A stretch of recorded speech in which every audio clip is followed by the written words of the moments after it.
छत्तीसगढ़ी गीत के कौन कौन ला इंतजार है साढ़ू हो सबो जानना है। बहुत कम आदमी खात उठा था अभी लहरे दीवाना चालू नहीं होए साढ़ू हो। ताली बजाहू तब साढ़ू हो चलो। बहुत कम आदमी खोत ताली वहाँ जात नहीं हुआ थे वो लेजर लाइट वाला वहाँ जाता।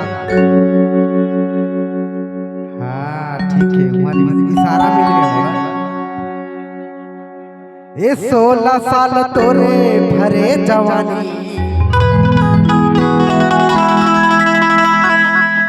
और गोरी गोरी तोरे गाल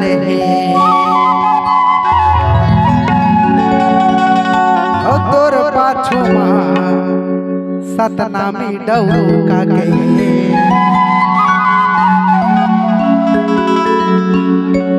यहाँ सब डौका है वो देखा था बनवई वाले डौका सबले ज्यादा ओखरे चाल पातर दिखत हो तोर पाछू साहू डौका के जीवरा वो बेहाल है।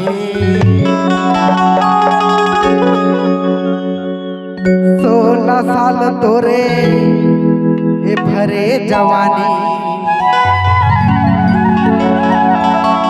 गोरी गोरी तोरे गाल है। कैसे मजा साढ़ू चलो एक बार ताली होना चाहिए। ये 16 साल तोरे जवानी 16 साल तोरे भरे जवानी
के